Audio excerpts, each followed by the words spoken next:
Quero compartilhar com vocês uma palavra que Deus tem falado comigo nesses dias sobre o desafio que a nossa geração talvez enfrenta mais do que todas as outras, que é de entender a palavra de Deus como algo que Deus coloca na nossa vida com o propósito de poder ser comunicado ao outro. Porque até o que o Gustavo falou aqui, que teve uma cruzada do poder Hadouken, meteoro de Pegasus ontem ali, da igreja do nosso brother ali, né? Tentando fornecer gratuitamente, que a primeira dose é de graça, todo traficante sabe disso, né?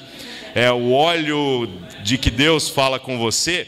Então, embora haja lá esse cara tentando fornecer um negócio, o óleo da resposta, o que nós percebemos é que a grande crise da humanidade muitas vezes não é a resposta. A crise é a pergunta. Porque como a gente não faz as perguntas certas, a gente está aceitando qualquer resposta como se ela fosse uma certeza suficiente para que a gente possa trilhar o caminho que essas pessoas estão apontando para nós. E quando a gente pega a Escritura para começar a olhar o que Deus fala ao homem, o que Deus fala ao coração do homem, você vai perceber que Deus muitas vezes está mais interessado em comunicar algo do que propriamente te fazer entender a resposta num primeiro momento. Por quê? Porque o principal das nossas orações não é a resposta que você consegue alcançar com elas. E esse é um equívoco natural nos nossos dias. Muita gente dizendo assim, o fulano lá quando ele ora, a oração dele é poderosa. O outro ali, nossa, ele orou por mim, eu fui curado. Beleza, cara, mas quem está te dizendo, onde está escrito que determinada pessoa orar por você tem algum poder intrínseco, alguma coisa que vem no pacote? Porque o próprio Jesus não curou todas as pessoas, tá certo que foi porque ele não quis, né? Mas ele não curou todas as pessoas, e os apóstolos não curaram todas as pessoas, e o próprio Paulo disse que orou por si mesmo, para tentar afastar um espinho da carne, e Deus não atendeu a oração dele. O que nós percebemos então é que nessa nossa relação com Deus, e ela se dá talvez principalmente na oração, Deus muitas vezes está mais preocupado com a conversa que nós vamos ter com Ele, do que propriamente com o resultado. Por quê? Porque é assim que são as relações. Por exemplo, você vai conversar com um amigo seu, e o seu amigo tem uma opinião a respeito de alguma coisa, sei lá, política, muito diferente da sua. Se ele verdadeiramente é seu amigo, vocês vão bater boca o resto da vida. Isso não é garantia nenhuma de que você vai mudar a convicção política do seu amigo. Nem por isso ele deixa de ser seu amigo, a amizade cresce. Vocês passam a se respeitar, vocês passam a andar juntos, vocês passam a tolerar um ao outro. Deus, por algum motivo, resolveu tolerar a humanidade. É por isso que nós estamos aqui hoje.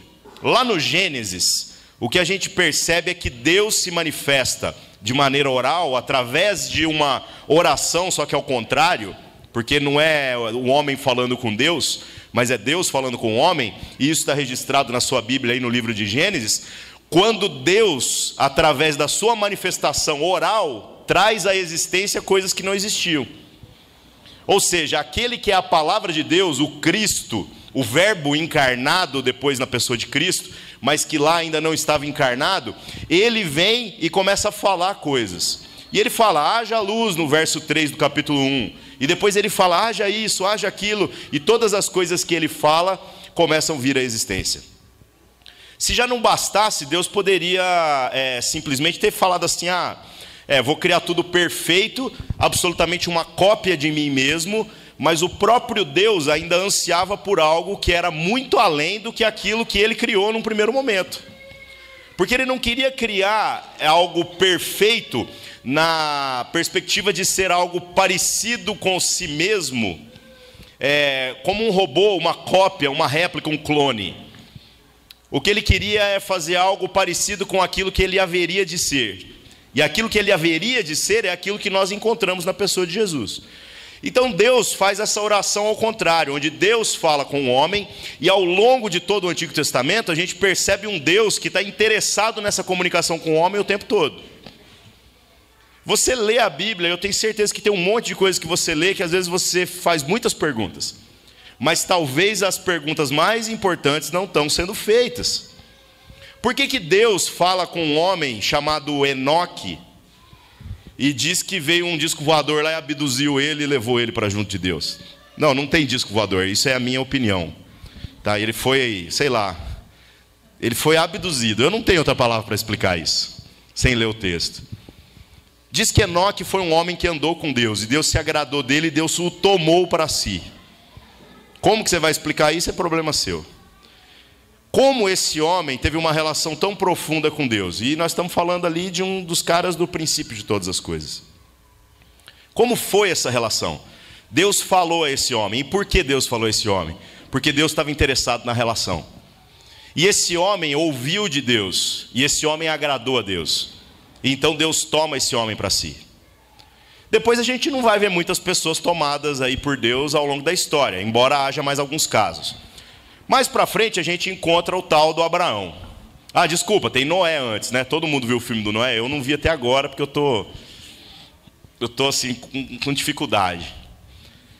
Russell Crowe não é um bom ator para mim. Se fosse o Brad Pitt, eu tava na fila de cinema. Mas aí tá lá, né? Noé, papapá, de repente Deus vem e fala com Noé. O que Deus fala para Noé, eu não tenho dúvida nenhuma. Se Deus mandou ele construir uma arca, deu aquelas medidas, e não sei se você tem ciência disso, mas se você seguir o manual de instrução que está lá descrito em Gênesis e construir uma arca segundo aquelas medidas, ela não afunda, viu? Ela não afunda. Aliás, teve um sujeito maluco, esses crentes aí, né? Que construiu uma arca em tamanho real para a abertura das Olimpíadas de Londres. E você acredita que não deixaram ele entrar com a arca no porto lá das Olimpíadas? Mas ela estava lá, ela estava no oceano lá. O bagulho navega, cara. Agora, Deus falou então ali para Noé, e Noé ouviu. A minha pergunta é, o que Noé falou para Deus? Como Noé ora a Deus? Como Noé se coloca diante de Deus? E mais do que isso, como que Noé, uma vez ouvindo Deus, se coloca como aquele que fala ao coração daqueles que são seus parentes? Essa é a nossa crise, essa é a crise da nossa geração. Porque eu vou te falar, você convencer um cara para construir uma arca é até fácil, é só dar uns remédios para ele controlado. Pegar a cola de colar cano ali, que a gente estava colando cano ontem de PVC, e dar uma cheirada forte, entendeu? Você constrói até 2 arcas. Agora, você convencer a sua mulher de que você vai construir uma arca, isso é o poder de Deus, irmão. Isso é um milagre.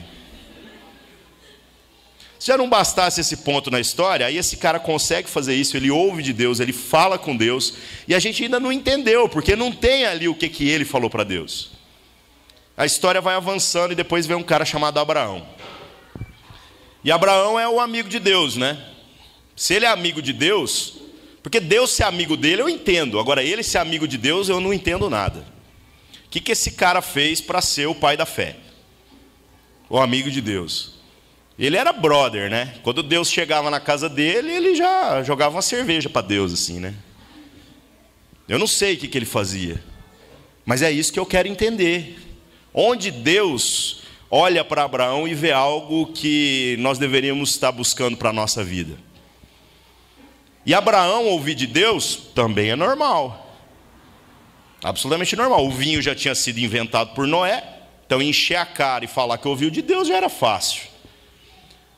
Agora Abraão ouvir de Deus que ele tem que sacrificar o filho dele tem 14 anos, e aí ele leva o filho, e ele é um velho de 100, certo? E aí ele chega lá e tem que amarrar um moleque de 14 anos. Imagina a cena, um octógono, todo mundo lá, um velho de 100 anos e um moleque de 14. Aí o velho tem que finalizar o menino para amarrar ele e pôr em cima da fogueira. Aí você fala, nossa, Noé é o primeiro Anderson Silva da história, né? Não é, Abraão, desculpa. Não, não é. De fato, essa história se mostra contraditória, a não ser que você olhe ela por uma ótica.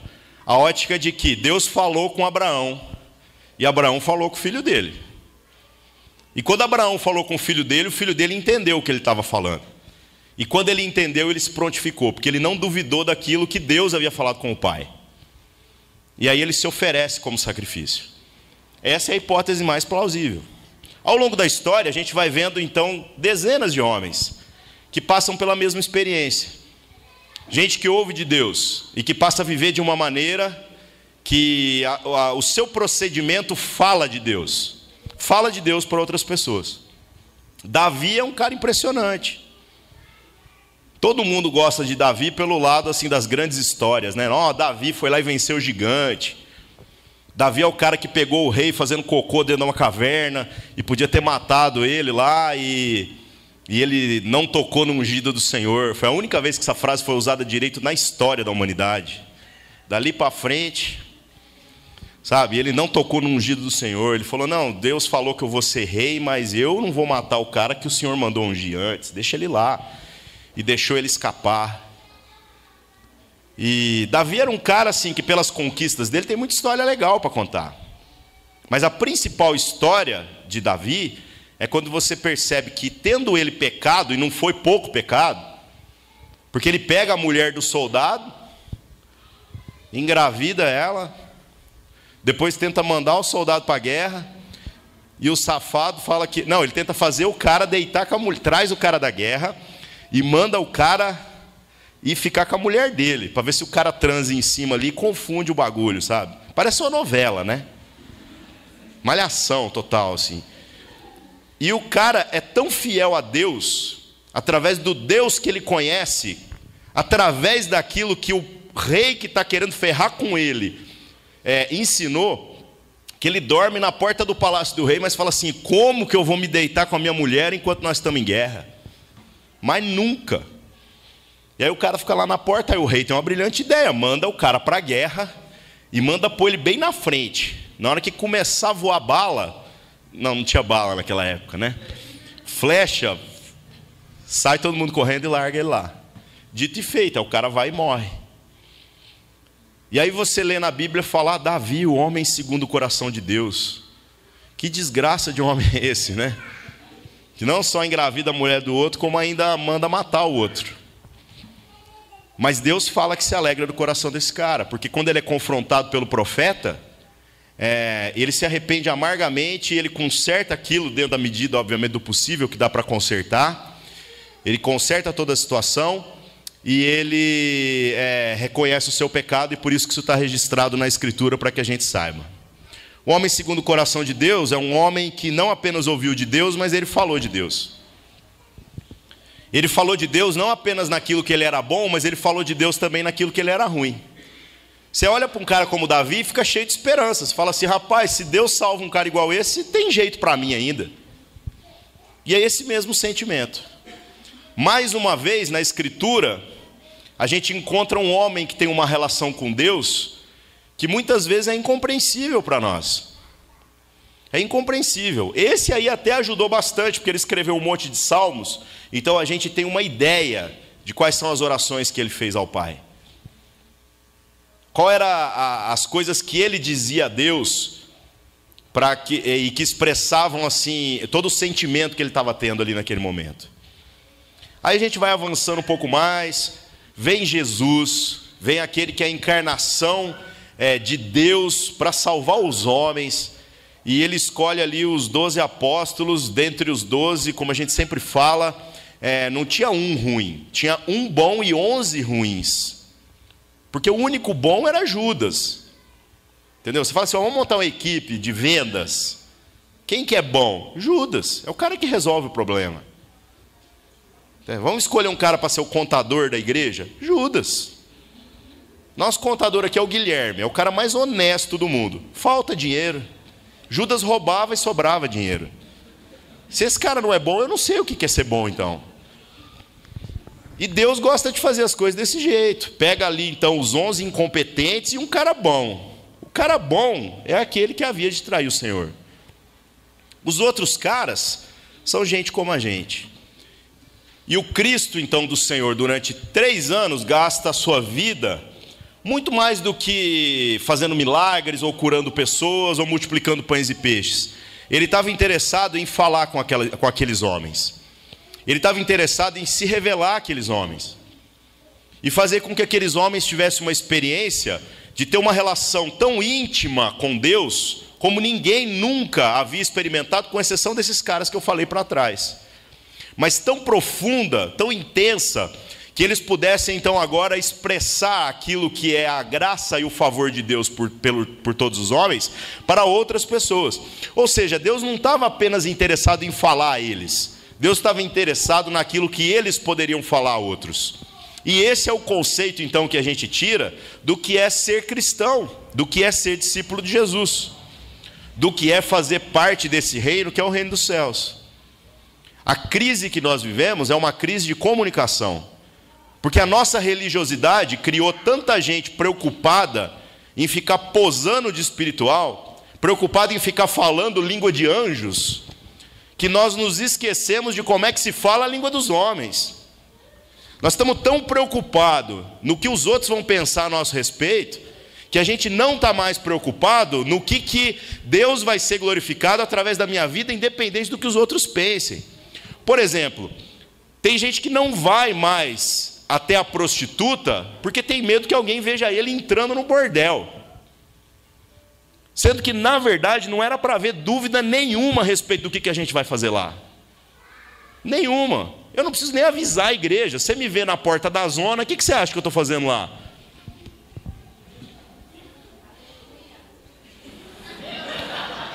Só minha mulher falou aleluia, né?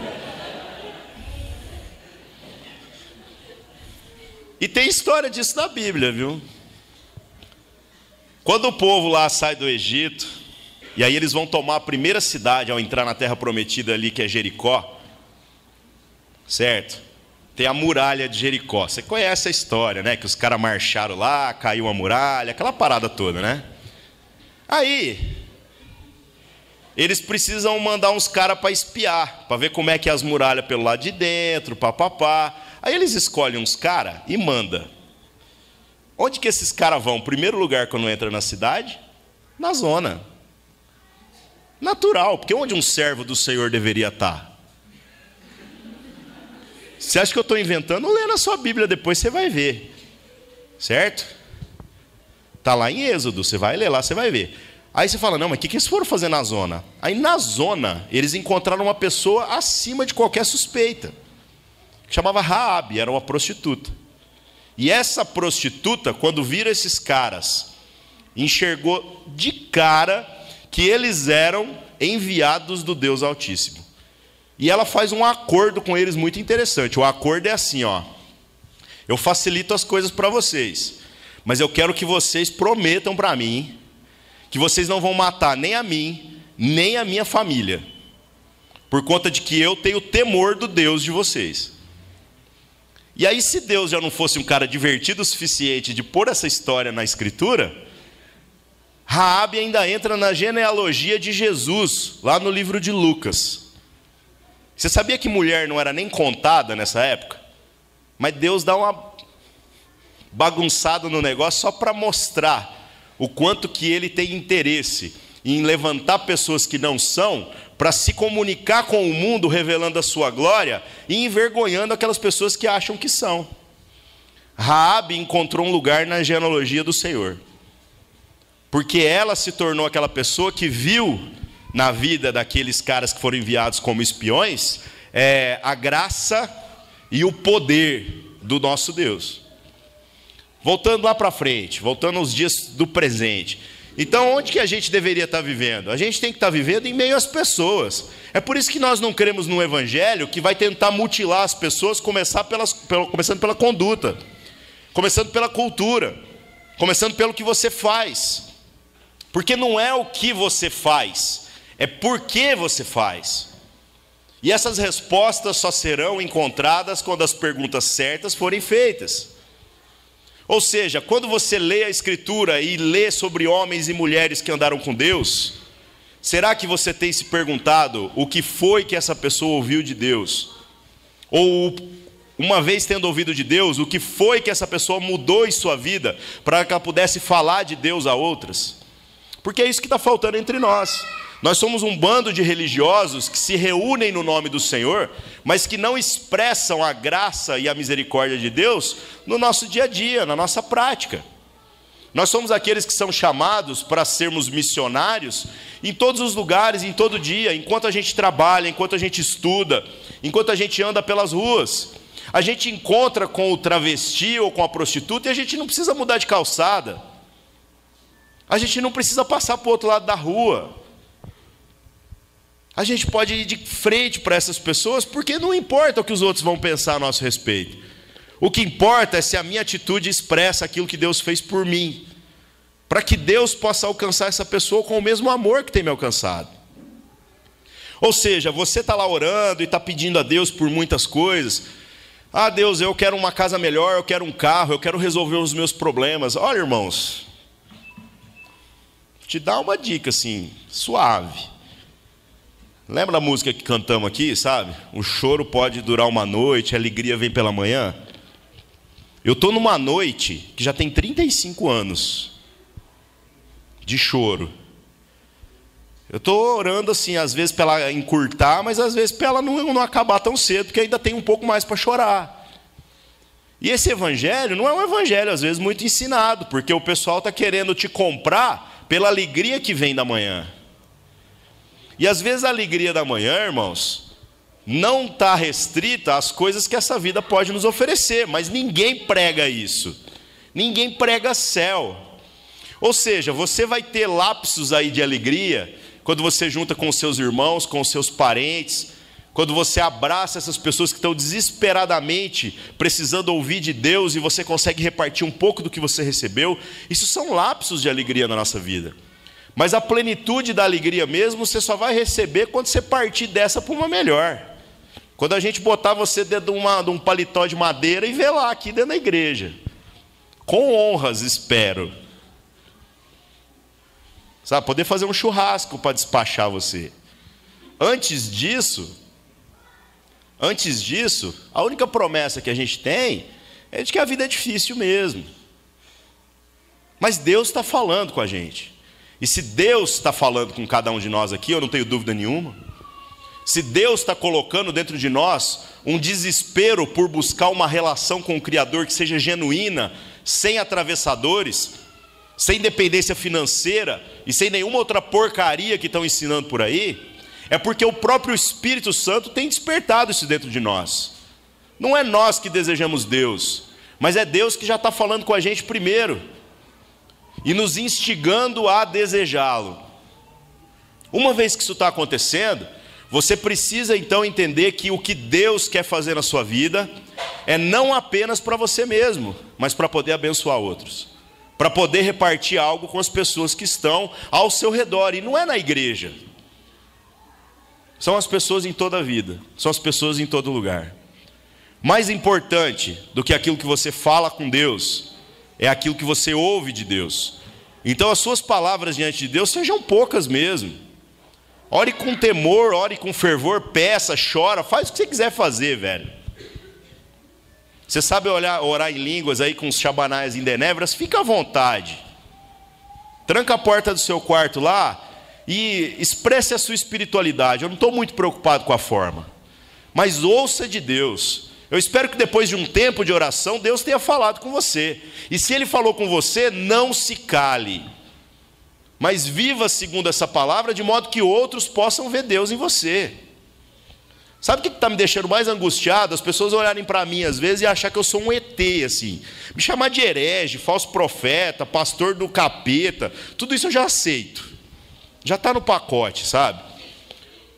Agora o cara olhar para mim e falar assim, não, você é um ET, isso me assusta. Porque quando os outros me xingam, o que eles estão dizendo? Eles estão dizendo assim, ó, o seu modelo de vida com Deus me agride. Por que agride? Porque eu tenho aqui os meus dogmas e eu não quero abrir mão deles para seguir aquilo que você está dizendo que encontrou na Escritura. Então, por causa disso, o cara me chama de herege. Mas está tudo bem, eu reconheço ele como irmão. Você não tem nenhum irmão aí que nunca te xingou de vez em quando? Xingar não corta o vínculo familiar, continua sendo parte da família.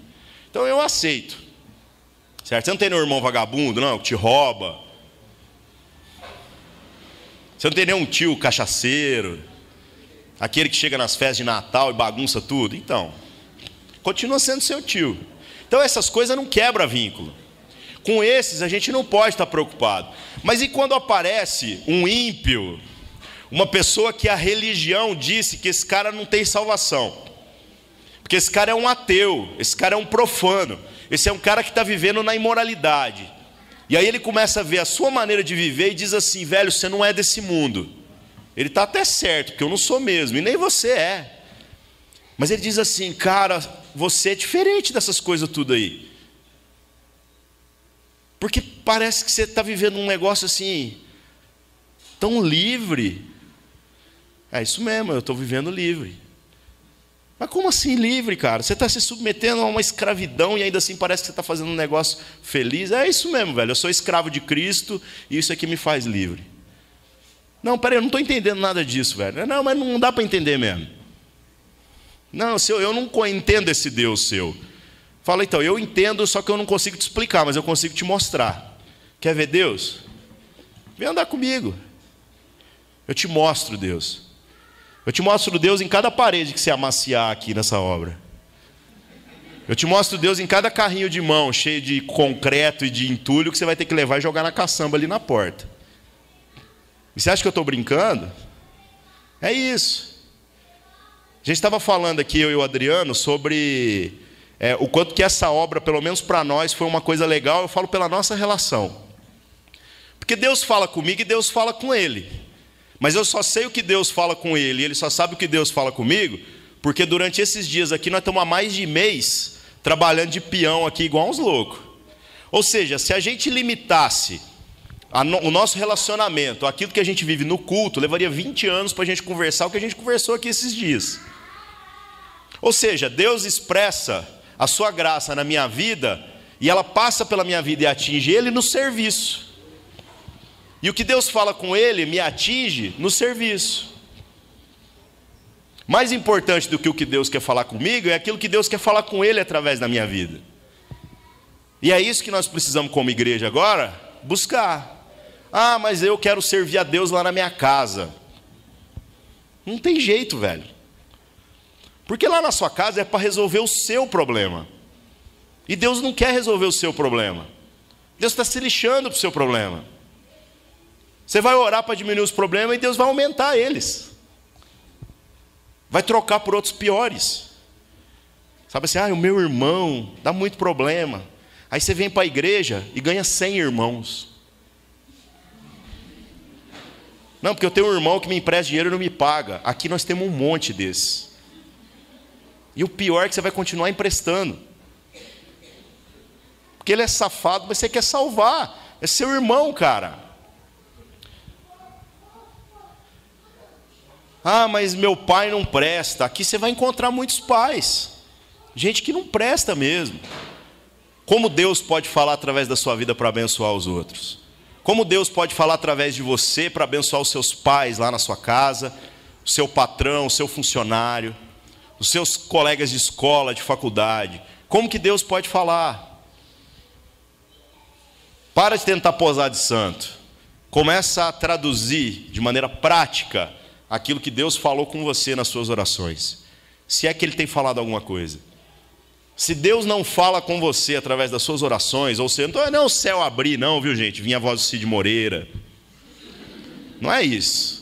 Eu estou dizendo, Deus pesar a mão no seu coração mesmo, e te trazer entendimento através daquilo que as pessoas estão falando de Deus, e através daquilo que a palavra fala de Deus. Se Deus não fala com você, então você não orou ainda, cara. Você foi lá e vomitou coisas para Deus. Você rezou bonito. Mas você não teve uma conversa franca. Você não ouviu de Deus. E se ouviu, por que outras pessoas não estão ouvindo de Deus através de você? Esse é o ponto. Como nós podemos expressar para a nossa geração um pouco mais daquilo que Deus quer falar com eles através de nós? Como a generosidade de graça e misericórdia que tem sido derramada sobre nós pode alcançar o outro. Não é em casa. Não é tentando resolver os nossos problemas. É se esforçando para resolver os problemas dos outros mesmo. É se esforçando para ter comunhão com gente que não merece a nossa amizade. Com gente que não merece o nosso favor, o nosso esforço. É isso. Lembra que eu falei algumas semanas atrás? Por que nós mudamos para um prédio horroroso, sendo que a gente tinha um prédio muito mais bonitinho? Sendo que a gente tinha 2 banheiros, não tinha que construir nada. Porque não importa o que que Deus falou para nós. O que importa é o que que nós vamos fazer com isso. E nós não temos dúvida nenhuma que o que Deus quer fazer com aquilo que Ele falou para nós é multiplicar as graças e misericórdias na vida de outras pessoas. Então nós vamos sacrificar um pouco do nosso conforto para que outras pessoas possam ser abençoadas. É por isso que nós estamos dedicando a nossa vida a fazer o que nós estamos fazendo. Por que nós estamos viajando de carro distâncias absurdas? A gente podia bater o pé e dizer assim, não vou. Eu só vou se for de avião. Eu só vou se eu for de avião e alguém for me buscar no aeroporto. Por que nós estamos fazendo isso? Por que você ainda insiste em se reunir nos almoços de família lá, na sua casa, na casa dos seus pais? É porque nós estamos aqui para servir mesmo, nós estamos aqui para repartir. Então, em nome de Jesus, irmãos, para de se preocupar com os seus problemas. Seus problemas, quando colocados aí na conta de Cristo, são irrelevantes. Problema de dinheiro, problema aí de relacionamento, problema de cansaço, de depressão. Nós estamos aqui para orar, para aconselhar, para chorar junto com você. Nos procure, nós podemos te ajudar, viu? Nem que seja para chorar junto desesperadamente, para te orientar um bom médico. Todos nós já passamos por tudo isso aqui. Menos relacionamento. Isso aí nós vamos aconselhar você para ir aceitando, para se tornar mais igual a Cristo, aprender a morrer para si mesmo. Porque você vai entender que essa fórmula mágica que plantaram aí na sua cabeça é mentira, velho. Sabe, ai, meu marido, ele é um peste. É porque você não me conhece. Pergunta pra minha mulher quem que eu sou. Já minha mulher é uma descendente de Eva. Sabe? Aquela linhagem que veio ferrando com os homens desde o Gênesis. Então. Agora, eu vou fazer igual a Adão, vou falar assim, não, Deus, é a mulher que o Senhor me deu. Jogar a culpa em Deus, velho. Pega a sua cruz e segue a Cristo. Tem umas cruzes mais levinhas, umas cruzes mais pesadas. Mas é isso. Se você precisa de conselho, nos procure. Sério mesmo. Nós podemos te ajudar. Nós podemos chorar junto. Nós precisamos superar esses pequenos problemas da nossa vida para que a gente possa ajudar as outras pessoas. Para que a gente possa ser amigo das pessoas. Não é uma estratégia de evangelismo. É uma estratégia de vida. Você vai estar onde você estiver, no seu trabalho, na escola, na universidade, onde for, na rua. E as pessoas vão enxergar em você Deus. Elas vão ver em você graça. E elas vão dizer assim, você não é igual aqueles crentes lá. E a gente até é, né? Mas eles vão dizer que a gente não é. Fala, porque eu estou aqui na merda e você não está aí jogando mais merda em mim? Você está vindo aqui e você está expressando amor. Expressando amor onde? Você também não vai entender. Mas Deus vai falar através de você. Deus vai falar. Para encerrar, você quer ver uma historinha legal? Uma vez a gente foi no ajuntamento das tribos, lá no Rio de Janeiro, que é o aniversário de uma igreja lá. Parece o Woodstock cristão, assim, sabe? Não tem inscrição, você entra, monta sua barraca, está lá dentro. É muito louco. Aí, eu estava lá e eu não fui pregar, eu fui participar. Aí eu fiquei lá, tal, com a galera, Gustavão, a galera toda que estava lá, e vim embora. Passou uns meses, um cara falou assim para mim, aquela palavra que você deu naquele dia marcou minha vida. E eu, que palavra? Eu não preguei lá. Aí eu descobri que a palavra foi na fila do açaí. Eu estava indo comprar um açaí e aí eu estava falando besteira, igual eu falo o tempo inteiro. E aí o cara disse que a palavra que eu dei ali mudou a vida do cara. Então é isso. Não é sobre pegar um microfone, ou sobre subir num púlpito, ou sobre fazer algo formal. É sobre como você revela a Deus nas coisas simples e pequenas do dia a dia. Porque é assim que Deus quer falar com nós e é assim que Deus quer falar com as pessoas. É isso. Não é sobre você, mas é sobre nós. É sobre como a graça e o favor de Deus vai alcançar a vida de outras pessoas. Amém? Vamos orar então e pedir a Deus para que Ele fale mais através de nós e não apenas para nós. Senhor nosso Deus, em nome de Cristo Jesus, nós nos apresentamos ao Senhor com o coração aberto a sermos aqueles que vão ser mensageiros do Senhor nesse mundo. Aqueles que vão ser generosos o suficiente para repartir tudo aquilo que tem recebido do alto, no que se refere à graça, à misericórdia, a perdão, a paciência, Pai. Que o Senhor seja visto em nós. E que isso não seja apenas um chavão, que isso não seja apenas uma conduta reta e impecável para os padrões dessa sociedade. Que a gente seja gente que expresse mesmo aquilo que o Senhor é. Que o Senhor fale a cada um de nós, que o Senhor converse com cada um de nós em nossas orações. E que as pessoas cheguem ao conhecimento do Senhor através daquilo que nós temos vivido. Perdoa a dureza do nosso coração e a nossa dificuldade em ser aqueles que vão expressar o Teu amor a este mundo, por estarmos correndo atrás apenas de resolver o nosso próprio prejuízo. Que o Senhor nos perdoe, que o Senhor nos cure e faça de nós verdadeiros discípulos do Senhor. Gente ruim, gente que não presta, que não vale nada, gente que não tem em si mesmo nada de bom, mas gente que, reconhecendo isso, se torna luz em meio a tantas trevas, porque abre espaço dentro de si para que a Tua luz brilhe poderosamente, Pai. Que o Senhor cresça em nós e que a gente possa diminuir, que a gente possa deixar de ficar crescendo para aquilo que são os nossos próprios interesses. Que a Tua luz brilhe em nossa vida, Pai, em nome de Jesus. Amém. Amém, irmãos.